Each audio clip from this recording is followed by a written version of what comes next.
umwami yararavye abona inyange zirabereye ko zoza ibwami, aca aravuga ati inyange muzegeranye zose ziza ibwami. Nk'uko nyene icubahiro araba bakwiye kuja mu mabanga akabona barabereye, aravye uko babamubwiye gutyo oye n'amashure bize akabona barabereye, agaca bagena bakarongora ibintu.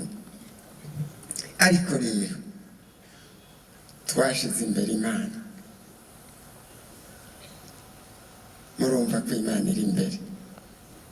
Hanyuma rero urya mwami amaze kuvuga inyange ko zomwegera kugira zimuce hirya no hino mu bikorwa byiwe bya misi yose aguma zibona, inkende yaravyumvise nayo icicokeramwo, abakumakuma byose mugo bari hafi gushikaho umwami yavuze bazishikana, babona harimo ikintu naho cera mugabo sinyange, naho cera ariko sinyange.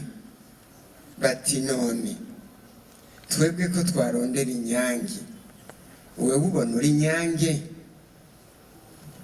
nturi nkende wewe? Itoya jewe uko mumbona kose jewe ndi inyange, atariko nubwo butama n'ubuguru bune ufise amaboko ane n'urundu ukwega gurutsembetsembe, wewe uri inyange kabisa. Iti ibi byose mubona by'agasembwa ariko ndi inyange. Bati ndibikunda, barabandanya baraharira. Umwanya ni kuri kuragenda ko bazishikana ibwami, ariko yigumiye yihadikiriza ngo nayo ni inyange kandi ari inkende. Naha rero ibi bintu bija birapfa, ntibitera imbere, ntibizana umwimbu. Hari abo nyene icubahiro biha abona ari inyange kumva ari bikende.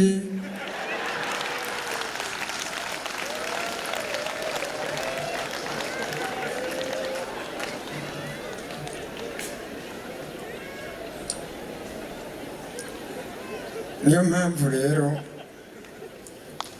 intumwa y'Imana Muhammadi salama yavuze ati mushaka umugisha w'Imana muriyubara gufata minenerwe ibintu bitanu.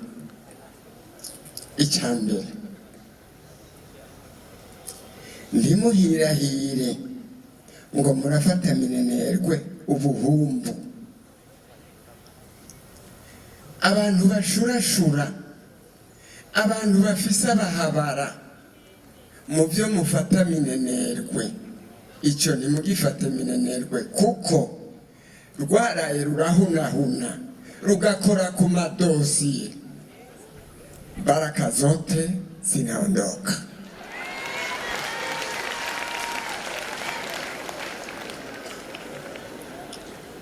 Icya kabiri,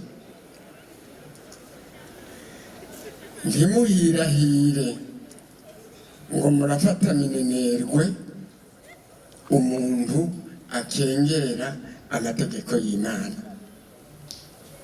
Iyo akengereye amategeko y'Imana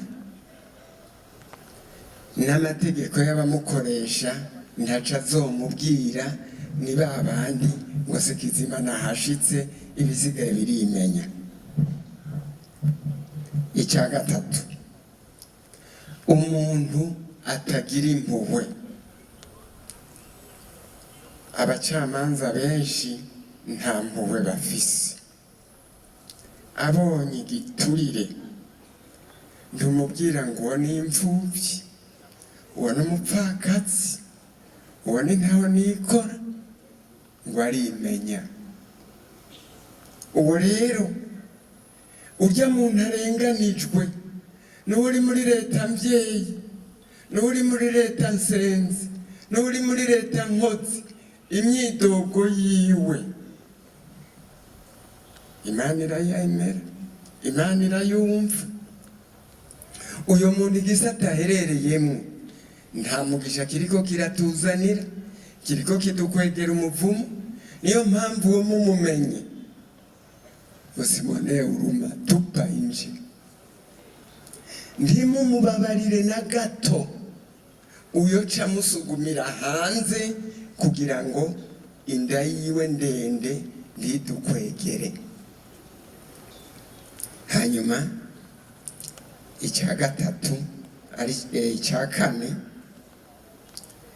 no kutitaho isezerano. Umuntu ashinzwe amabanga atazi ko kino gihugu cyashize Imana imbere, abifata minenerwe, uyo azoshira inda yiwe imbere, ashira inyungu ziwe imbere, maze aduteranye n'Imana duce duhura n'ibibazo.